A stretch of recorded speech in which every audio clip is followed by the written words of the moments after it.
സാറിന്റെ എഴുത്തിൽ ഇനി ഒരു മോഹൻലാൽ സിനിമ നമുക്ക് പ്രതീക്ഷിക്കാമോ? ഇല്ല, ആദ്യം അവര് തമ്മിലൊന്ന് സംസാരിച്ചായിരുന്നു.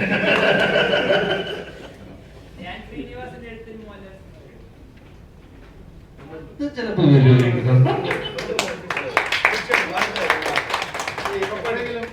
ഇങ്ങനെയൊക്കെ ആരെന്നെ അറിയല്ലോ.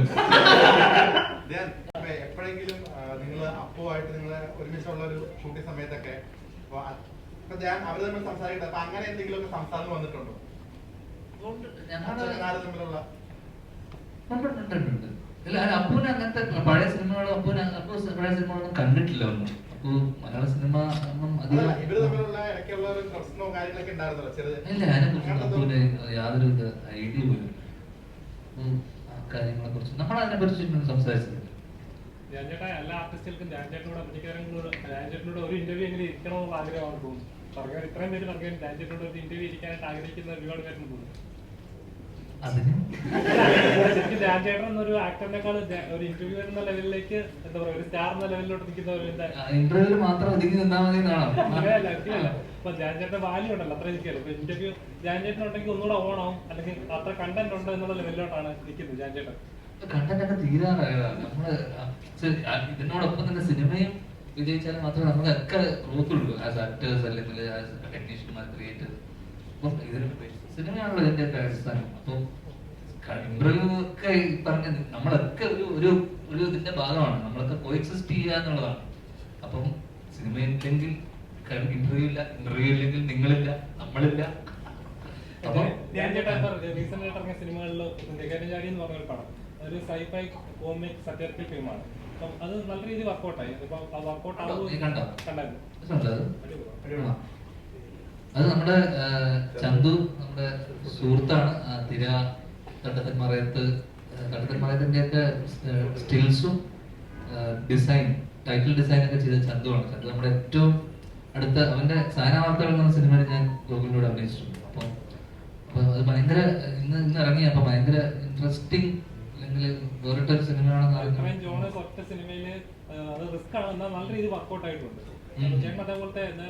അങ്ങനത്തെ സിനിമകളൊക്കെ നിങ്ങളൊന്ന് പ്രൊമോട്ട് ചെയ്ത് പരിപാടി തള്ളി വിടാം.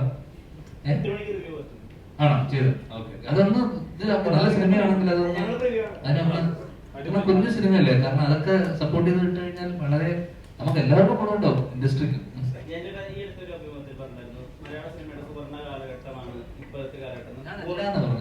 പൂർണ്ണമായി പറയാൻ പറ്റില്ല, കാരണം എല്ലാം ജോൺ സ്പെസിഫിക് ആയ സിനിമകളാണ്, ഫോർമുലയുള്ള സിനിമകളാണ്.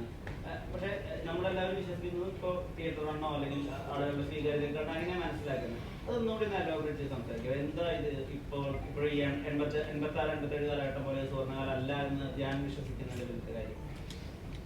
പിന്നെ നമ്പർ ഓഫ് ഫിലിംസ് ഭയങ്കര റേഷ്യോ നോക്കുമ്പോൾ ഭയങ്കര കൂടുതലാണ്. ആവറേജ് എല്ലാ വീക്കിലും ഇറങ്ങുന്ന സിനിമകളുടെ എണ്ണം നോക്കുമ്പോൾ എനിക്കൊന്ന് ഭയങ്കര ഹൈ ആണ്. അപ്പം അങ്ങനെ വരുന്ന സമയത്ത് തന്നെ റേഷ്യോ ഭയങ്കരമായിട്ട് വ്യത്യാസം വരും. സക്സസ് ഫെയിലിയർ ക്വാളിറ്റി വ്യത്യാസം, ക്വാണ്ടിറ്റി ഭയങ്കര കൂടുതലും ആ ക്വാളിറ്റീനെ പലപ്പോഴും മീറ്റ് ചെയ്യാൻ പറ്റാത്ത കുറെ സിനിമകളുണ്ട് അതിനിടയിൽ വരുന്ന പല സിനിമകൾ. അപ്പോൾ ഈ പറഞ്ഞ മേജർ മെയിൻ സ്ട്രീം സിനിമകൾ അല്ലെങ്കിൽ മേജർ വലിയ വലിയ ബാനറിന്റെയും മെയിൻ സ്ട്രീം സിനിമകൾ ഒഴിച്ചു കഴിഞ്ഞാൽ കുഞ്ഞു കുഞ്ഞു സിനിമകളുടെ വളരെ ചുരുക്ക സിനിമകൾ മാത്രമേ ഭയങ്കരമായിട്ട് ശ്രദ്ധിക്കപ്പെടുന്നുള്ളൂ. ഞാൻ കഴിഞ്ഞ ഓടിയ സിനിമകളൊക്കെ വളരെ മെയിൻ സ്ട്രീം ആയിട്ടുള്ള ബാനറിനും പ്രൊഡക്ഷൻ ഹൗസസിനും ഉണ്ടായിട്ടുള്ള സിനിമകൾ ആണ് ഏതെങ്കിലും രീതിയിൽ, അല്ലെ? സ്റ്റുഡിയോസ്, റവ പിക്ചേഴ്സ് അല്ലെങ്കിൽ എല്ലാം മമ്മൂട്ടി കമ്പനി. അപ്പൊ അതുകൊണ്ട് തന്നെ ആ രീതിയിലുള്ള ഹൈപ്പും അല്ലെങ്കിൽ ആ രീതിയിലുള്ള ഒരു എക്സ്പെക്ടേഷൻ ഉണ്ടായിരുന്നു അത്തരം സിനിമകൾക്ക്. നമ്മൾ കുഞ്ഞു സിനിമകളൊക്കെ ആയിട്ട് വരുന്ന സമയത്ത് ആൾക്കാരെ ശ്രദ്ധിക്കുന്നില്ല, ആൾക്കാരിലോട്ട് എത്തുന്നില്ല എന്നുള്ളൊരു അവസ്ഥയുണ്ട്.